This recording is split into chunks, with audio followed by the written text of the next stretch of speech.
ఎన్నికల వేళ వెండితెరకు political flavour గట్టిగా తగులుతోంది. రాజకీయాన్ని చలనచిత్ర రూపంలో రక్తి కట్టిస్తున్నారా? ఓట్ల పండక్కి ముందు జనానికి మాంచి కిక్కిచ్చే సినిమాలు సిద్ధమయ్యాయా? ఇందులో డౌట్ ఏముంది? జరుగుతోంది అదేగా అంటున్నారు చాలా మంది. ఇంతవరకు ఓకే, కానీ ఆర్జీవీ వ్యూహం వెనుక ఉన్న ఆ వ్యూహం ఏంటి? శపథంతో ఏం సాధించబోతున్నారు? అప్పట్లో వచ్చిన యాత్ర ప్రభావం ఇప్పటికీ ఉంటుందా? ఏ పంచ్ ఎవరికి తగులుతుంది? ఏ డైలాగ్ ఎవరికి గుచ్చుకుంటుంది? ఎలక్షన్స్ పై పొలిటికల్ మూవీస్ ఎఫెక్ట్ గట్టిగా పడబోతోందా? పొలిటికల్ సినిమాల సీజన్ నడుస్తోంది. ఎవరి ఎజెండాలను వాళ్లు తెరకెక్కిస్తున్నారు, ఎవరి వ్యూహాల్ని వాళ్లు సినిమాలుగా తీసేస్తున్నారు. రానున్న కాలంలో ఏపీలో పొలిటికల్ సినిమాలు క్యూ కట్టబోతున్నాయి. బాక్స్ ఆఫీస్ ని రాజకీయాలు షేక్ చేయబోతున్నాయి. వీటి ప్రభావం వచ్చే ఎన్నికలపై ఉంటుందా? జనాలను ఇలాంటి సినిమాలు ప్రభావితం చేస్తాయా? ఎలక్షన్ సీజన్ లో పొలిటికల్ మూవీస్ హవా, కాంట్రవర్షియల్ సబ్జెక్టులతో సంచలనాలు, పొలిటికల్ హీట్ పెంచుతున్న వరుస సినిమాలు అభిమానంతో ముడిపడినవే. దీంతో సినిమా రంగం నుండి రాజకీయ రంగానికి ఎంట్రీ ఇచ్చేవాళ్లు కొందరైతే, సినిమాల ద్వారా రాజకీయాలపై ప్రభావం చూపేవాళ్లు మరికొందరు. నాటి సీనియర్ ఎన్టీఆర్ కాలం నుండి నేటి జగన్, కేసీఆర్ రోజుల వరకు కాంటెంపరీ పొలిటికల్ అంశాలతో అనేక సినిమాలు వచ్చాయి. సాధారణ సినిమాల్లో జానర్ ని బట్టి ప్రేక్షకుల్ని అలరించే సబ్జెక్టులు ఉంటాయి. కానీ పొలిటికల్ సినిమాలకు ఓ నిర్దిష్ట లక్ష్యం ఉండటం సహజం. జనాలకు చెప్పాలి అనుకున్న విషయాన్ని మరింత ఘాటుగా చెప్పడానికి పొలిటికల్ సినిమాలు బాగా ఉపయోగపడతాయని రాజకీయ పార్టీలు భావిస్తుంటాయి. ఎదుటి పక్షాన్ని తూర్పారబట్టాలన్నా, అవతలి పార్టీని ఎండగట్టాలన్నా, ఓ నేత గుట్టు విప్పాలన్నా రాజకీయ సినిమాలు తేలికన మార్గంగా భావిస్తున్నారు. ఒకప్పుడు ఎన్టీఆర్ మీద సినిమాలు వచ్చినట్టే ఇప్పుడు తెలుగు రాష్ట్రాల్లో రాజకీయాలు పోటాపోటీగా మారిన కాలంలో కూడా వస్తున్నాయి. ముఖ్యంగా ఏపీ రాజకీయాలపై ఎవరూ ఊహించనన్ని సినిమాలు వచ్చేస్తున్నాయి. గత ఎన్నికల సమయంలోనే ఇలాంటి మూవీస్ కొన్ని వచ్చాయి. ఇప్పుడు మళ్లీ ఎన్నికల సీజన్ రాగానే మరోసారి కొత్త సినిమాలు ఊపందుకున్నాయి. తొందరలోనే రిలీజ్ కానున్నాయి. గతంలో ఏపీ రాజకీయాలకు సంబంధించి యాత్ర, అమ్మరాజ్యంలో కడప బిడ్డలు, లక్ష్మీస్ ఎన్టీఆర్ లాంటి సినిమాలు వచ్చాయి. ఇప్పుడు యాత్ర 2, వ్యూహం, శపథం లాంటి సినిమాలు రాబోతున్నాయి. వ్యూహం సినిమాతో ఏపీ పాలిటిక్స్ లో హీట్ పెంచడానికి వస్తున్నాడు. ప్రస్తుతం ఈ సినిమా షూటింగ్ కంప్లీట్ చేసుకుంది. ఇప్పటికే ఈ సినిమా నుంచి ఆర్జీవీ విడుదల చేసిన ముఖ్య పాత్రల ఫోటోలు, ట్రైలర్ నెట్టింట పెద్ద దుమారమే రేపుతున్నాయి. వైఎస్ఆర్ హెలికాప్టర్ ప్రమాదం, వైఎస్ఆర్ మరణించిన తర్వాత ఆంధ్రప్రదేశ్లో రాజకీయ పరంగా ఎలాంటి పరిణామాలు చోటు చేసుకున్నాయనేది ఈ సినిమా స్టోరీగా తెలుస్తోంది. సోనియా గాంధీ పాత్రతో మొదలైన ట్రైలర్లో జగన్ పాత్ర పోషించిన వ్యక్తికి సోనియా ఫోన్ చేసి ఓదార్పు యాత్ర ఆపేయాలని వార్నింగ్ ఇస్తుంది. అప్పుడు చంద్రబాబు పాత్ర ఎంటర్ అవుతారు. ఇక ఇందులో జగన్, భారతి, జగన్ కుటుంబ పాత్రలతో పాటు చంద్రబాబు, పవన్ కళ్యాణ్ ఇలా అనేక మంది పాత్రలు ఈ సినిమాలో కీలకంగా ఉన్నాయి. ట్రైలర్లో డైలాగులు ఇప్పటికే సంచలనంగా మారాయి. చంద్రబాబు, పవన్ కళ్యాణ్ పై, జగన్ పై చెప్పిన డైలాగ్స్ వైరల్ అవుతున్నాయి. గతంలో వంగవీటి సినిమా నిర్మించిన దాసరి కిరణ్ ఈ మూవీని నిర్మించారు. ఈ ప్రాజెక్ట్ 2 భాగాలుగా తెరకెక్కింది. అందులో వ్యూహం తొలిపాటు కాగా, రెండోది శపథం. తొలిపాట్లో వైఎస్ఆర్ మరణం తర్వాత ఏం జరిగిందని, రెండో పాటలో జగన్ ఎలా సీఎం అయ్యాడు అనేది ఆర్జీవీ చూపించబోతున్నాడు అని తెలుస్తోంది. వ్యూహం సినిమా మొదటి పార్ట్ నవంబర్ 9న ప్రేక్షకుల ముందుకు రానుంది. ఈ సినిమా వెనుక ఎలాంటి వ్యూహం లేదని, నిజం మాత్రమే ఉందంటున్నాడు దర్శకుడు వర్మ. ఈ సినిమాలో తాను నమ్మిన నిజం మాత్రమే ఉంటుందని, పబ్లిక్ డొమైన్లో ఉన్న జీవితాలను సినిమా తీయడానికి ఎవరి పర్మిషన్ అవసరం లేదనేది వర్మ అభిప్రాయం. లక్ష్మీస్ ఎన్టీఆర్, సర్కార్ సినిమాలు కూడా అలాగే తీశారని చెప్తున్నాడు. ఈ సినిమాలో చిరంజీవి పాత్ర కూడా ఉండబోవటంతో మరింత ఆసక్తికరంగా మారింది. గతెన్నికల సమయంలో లక్ష్మీస్ ఎన్టీఆర్ సినిమాతో దర్శకుడు ఆర్జీవీ సృష్టించిన సంచలనం అంతా ఇంతా కాదు. ఎన్నికల ఓటమి తర్వాత సీనియర్ ఎన్టీఆర్ జీవితం ఎలా మారింది, ఆయన జీవితంలోకి పార్వతి ఎలా వచ్చింది, వచ్చిన తర్వాత ఏం జరిగింది అనే కాంట్రవర్షియల్ సబ్జెక్టుతో పెద్ద దుమారమే రేపాడు. ఈ సినిమా రిలీజ్ టైంలో ఏపీలో చాలా చోట్ల ఈ మూవీ ప్రదర్శననే నిలిపివేశారు. లక్ష్మీస్ ఎన్టీఆర్ తర్వాత అమ్మరాజ్యంలో కడప బిడ్డలు అంటూ మరో వివాదాస్పద సినిమా తీశాడు వర్మ. దీన్ని వర్మ శిష్యుడు సిద్ధార్థ తాతోలు తెరకెక్కించాడు. ఈ సినిమా చాలా అవాంతరాలు ఎదుర్కొని రిలీజ్ అయ్యింది. ప్రస్తుత రాజకీయాల్లోని వాస్తవ పాత్రల ఆధారంగా కల్పిత క్యారెక్టర్లతో తెరకెక్కించిన ఈ సినిమా కూడా పెద్ద సంచలనాలకే కారణమయ్యింది. గతెన్నికల్లో ఈ 2 సినిమాలు సంచలనంగా నిలిస్తే, ఇప్పుడు మరోసారి పొలిటికల్ హీట్ ని మరింత పెంచేలా వ్యూహం, యాత్ర లాంటి సినిమాలు వచ్చేస్తున్నాయి. రాజకీయాల్లో నిలబడాలంటే జనంలో బలం పెంచుకోవాలి. జనంలో పాతుకుపోవటం అంత తేలికైన విషయం కాదు. ప్రజల్లో ఒక స్థిరమైన ఇమేజ్ వస్తే తప్ప ఇది సాధ్యం కాదు. 100 సభల్లో స్పీచ్లు చెయ్యలేని పని ఒక్క సినిమా సాధించే అవకాశాలు ఉంటాయి. పాలిటిక్స్ ని ఒక్క సినిమా అమాంతం మార్చేయకపోవచ్చు, అధికారం తెచ్చిపెట్టలేకపోవచ్చు. కానీ ఒక వ్యక్తిని అమాంతం పైకి లేపాలన్నా, మరో వ్యక్తిని జనాల్లో వీలైనంత పలుచన చెయ్యాలన్నా సినిమాలు ఆకట్టుకునేలా తీసిన ఒక్క సీన్ చాలు. అలాంటి కథాంశాలతో సరైన క్రియేటివ్ ట్రీట్మెంట్ ఇస్తే రాజకీయాలపై సినిమా ఖచ్చితంగా ప్రభావం చూపుతుంది. ఎన్నికల నేపథ్యంలో పొలిటికల్ మూవీస్ కు డిమాండ్ బాగా పెరిగిపోయింది. గత ఎన్నికల సమయంలో వర్మతో పాటు మరికొందరు దర్శకులు కూడా చాలా సినిమాలు చేశారు. ఏపీ రాజకీయాల నేపథ్యంలో వచ్చినవే ఉన్నాయి. ఇప్పుడు కూడా వ్యూహం సినిమాను 2 భాగాలుగా చేస్తున్నాడు వర్మ. అలాగే యాత్ర 2 పేరుతో జగన్ పాదయాత్రను హైలైట్ చేస్తూ మరొక సినిమా వస్తోంది. ఆంధ్ర రాజకీయాల నేపథ్యంలో వరుస సినిమాలు వస్తున్నాయి. ఓవైపు వర్మ, మరోవైపు మహీవి రాఘవన్ లాంటి దర్శకులు ఎలక్షన్ మూవీస్ ను తమ స్టైల్లో రెడీ చేస్తున్నారు. ఆంధ్రప్రదేశ్ ముఖ్యమంత్రి వైఎస్ జగన్మోహన్ రెడ్డి జీవితం ఆధారంగా తెరకెక్కుతున్న సినిమా యాత్ర 2 2018లో రిలీజ్ అయిన యాత్ర చిత్రానికి ఇది సీక్వెల్. ఇప్పటికే ఫస్ట్ లుక్ రిలీజ్ చేయగా సినిమాపై అంచనాలు పెరిగిపోయాయి. యాత్ర 2 సినిమాకి మహీవి రాఘవన్ దర్శకుడు.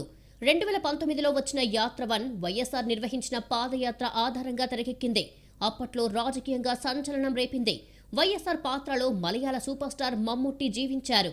రాజారెడ్డి పాత్రలో జగపతి బాబు, వైఎస్ఆర్ ఆత్మగా చెప్పుకునే KVP రామచంద్రరావుగా Rao Ramesh, Telugu Desam party senior నాయకురాలు గౌరవ చరిత క్యారెక్టర్లో అనసూయ కీలక పాత్రల్లో నటించారు.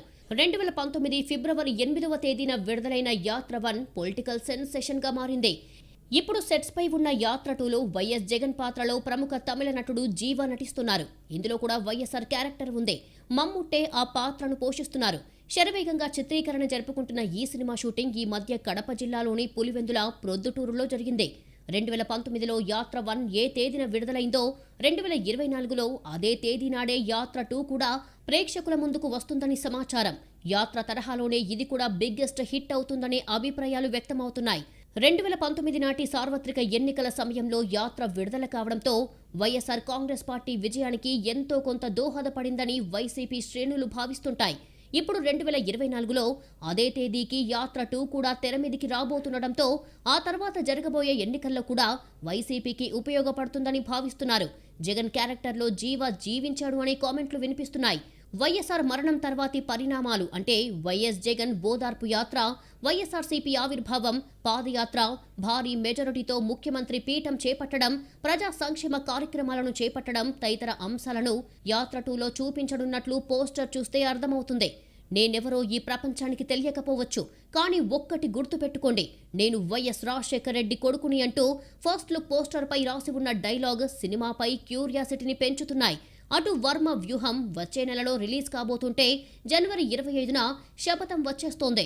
ఫిబ్రవరిలో యాత్ర 2 రిలీజ్ కానుంది. అంటే నెలకో సినిమా లెక్కన ఎన్నికల సీజన్లో పొలిటికల్ హీట్ థియేటర్లను షేక్ చేయనుంది. ఇక 2016లో వర్మ తీసిన సినిమా వంగవీటి మోహనరంగాకు ఏపీ రాజకీయాల్లో ఉన్న ప్రాధాన్యం అంతా ఇంత కాదు.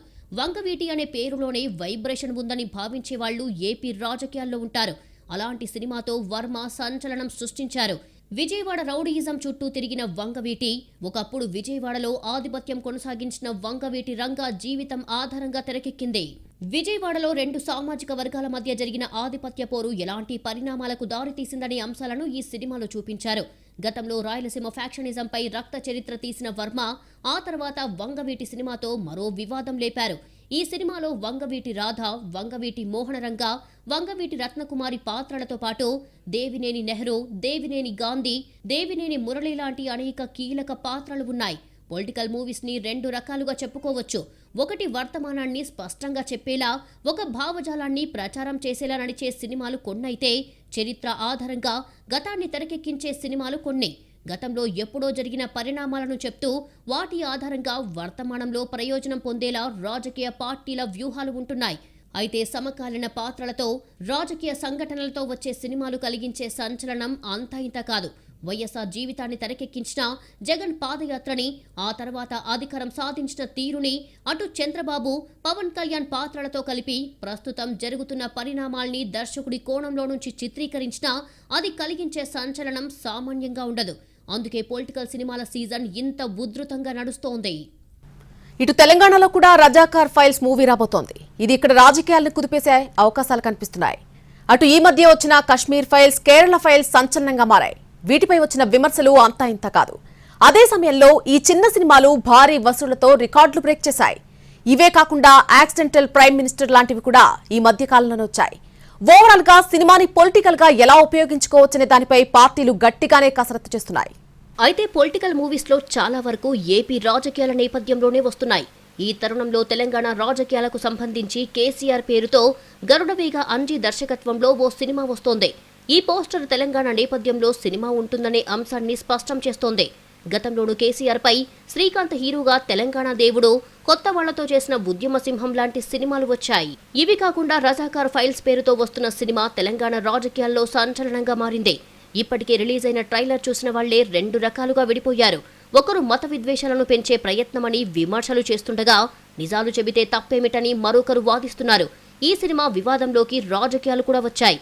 అసలు రాజకీయాల కోసమే ఈ సినిమా తీశారు అనే విమర్శలు కూడా పెరిగాయి.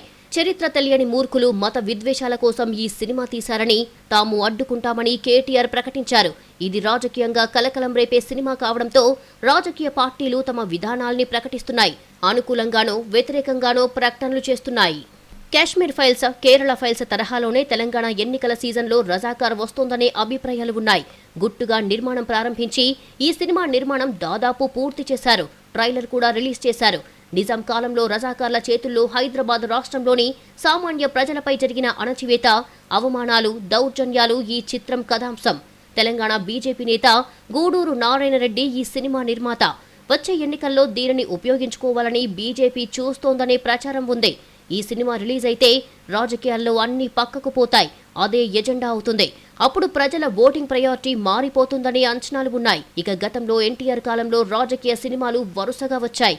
ముఖ్యంగా సూపర్ స్టార్ కృష్ణ, ఎన్టీఆర్ కు వ్యతిరేకంగా తీసిన సినిమాలు పెద్ద సంచలనంగా మారాయి. గతంలో మండలాధీశుడు, నా పిలుపే ప్రభంజనం, గండికోట రహస్యం, సాహసమే నా ఊపిరి లాంటి సినిమాలు రాజకీయాల్లో పెద్ద కుదుపునకు కారణమయ్యాయి. నిజానికి కృష్ణ ఇండస్ట్రీలో ఏం చేసినా సంచలనమే. రాజకీయంగా ఎన్టీఆర్ ని విభేదించి ఆయన తీసిన వరుస సినిమాలు రాజకీయ విమర్శలకు కారణమయ్యాయి. కాంగ్రెస్ పార్టీని అభిమానించే కృష్ణ ఆ పార్టీలో కొంతకాలం యాక్టివ్గా కూడా ఉన్నారు. కృష్ణ తీసిన సినిమాల్లో ఎన్టీఆర్ వ్యక్తిగత జీవితం, సామాన్య జనానికి తెలియని అంశాలను తెరకెక్కించే ప్రయత్నం చేశారు. దీంతో ఇద్దరి మధ్య రాజకీయపరమైన విభేదాలు చివరి వరకు సాగాయి. ఎన్టీఆర్ పాత్రను కీలకంగా పెట్టి తీసిన సినిమాలు కావటం, అప్పటికి ఎన్టీఆర్ రాజకీయాల్లో పీక్స్లో ఉన్న దశ కావటంతో ఇవి తెలుగునాట పెద్ద చర్చకు కారణమయ్యాయి. మండలాధీశుడు సినిమాలో కోట పాత్రకు వచ్చిన స్పందన అంతా ఇంత కాదు. ఓ దశలో ఎన్టీఆర్ అభిమానులు కోటపై చేయి చేసుకునే వరకు వచ్చింది. ఇవన్నీ తెలుగు రాష్ట్రాలకు సంబంధించినవైతే అటు దేశవ్యాప్తంగా కూడా ఇదే ట్రెండ్ నడుస్తోంది. కొన్నేళ్లుగా రాజకీయ లక్ష్యాలతో అనేక సినిమాలు వచ్చాయి, వస్తున్నాయి. దేశ ప్రధానమంత్రిగా 2004 నుంచి 2014 వరకు బాధ్యతలు నిర్వహించారు డాక్టర్ మన్మోహన్ సింగ్. ఆ 10 ఏళ్లలో ఆయన ప్రశంసలు, విమర్శలు సమానంగానే అందుకున్నారు. పదవీకాలం ముగిసిపోయే సమయంలో ఆయన జీవితంపై ది యాక్సిడెంటల్ ప్రైమ్ మినిస్టర్ అనే పుస్తకం విడుదలయ్యింది. 2004 మే నుంచి 2008 ఆగస్టు వరకు మన్మోహన్ సింగ్ కు మీడియా అడ్వైజర్ గా పనిచేసిన సంజయ్ బారు ఈ పుస్తకం రాశారు. ఈ పుస్తకం ఆధారంగా బాలీవుడ్ లో ది యాక్సిడెంటల్ ప్రైమ్ మినిస్టర్ అనే సినిమా పుస్తకం వచ్చింది. మన్మోహన్ సింగ్ పాత్రలో అనుపమ్ ఖేర్ నటించారు. ఇప్పటికే వచ్చిన కాశ్మీర్ ఫైల్స్, కేరళ స్టోరీ వంటి సినిమాలు భారతీయ జనతా పార్టీ ఎజెండాలో భాగంగా మారాయి. ఆ సినిమాల వెనుక బీజేపీ నేతలు ఉన్నారో లేదో ఎవరికీ తెలియదు. కానీ వాటికి బీజేపీ చేసిన ప్రమోషన్ అంతా ఇంతా కాదు. స్వయంగా ప్రధాని మోదీ వాటి గురించి ఎన్నికల సభల్లో ప్రస్తావించారు. వాటిని బీజేపీ ఓన్ చేసుకుంటే బీజేపీయేతర ప్రభుత్వాలు ఉన్న చోట నిషేధించారు. ప్రజల అభిప్రాయాలను మార్చగల శక్తివంతమైన సాధనం సినిమాని నమ్ముతున్న బీజేపీ తమ భావజాలాన్ని ఆధారంగా చేసుకుని వివాదాస్పద అంశాలను ఆ పార్టీ నమ్మే కోణంలో తెరకెక్కించే ఫిల్మ్ మేకర్లకు ప్రోత్సాహమిస్తోందనే అభిప్రాయాలు ఉన్నాయి. అదే సమయంలో 10-20 కోట్లతో వచ్చిన ఇలాంటి సినిమాలు 100 కోట్లు వసూలు చేస్తున్నాయి. దీంతో ఇలాంటి సినిమాలు తీయటానికి ఆసక్తి చూపే వాళ్లు కూడా పెరుగుతున్నారు. సినిమా కథల్లో రాజకీయ అంశాలు ఉండకూడదు అనే నియమం ఏమీ లేదు. ఎవరికి నచ్చిన కథల్ని వాళ్లు తీసుకోవచ్చు. అయితే చరిత్రను వక్రీకరిస్తూ వర్తమానంలో జరిగే అంశాలపై అబద్ధాలని ప్రచారం చేసేలా సినిమాలు తీస్తే నష్టం పెరుగుతుంది. దేన్ని నమ్మాలో, దేన్ని వదిలేయాలో తేల్చుకోవాల్సిన బాధ్యత జనంపై ఉంది.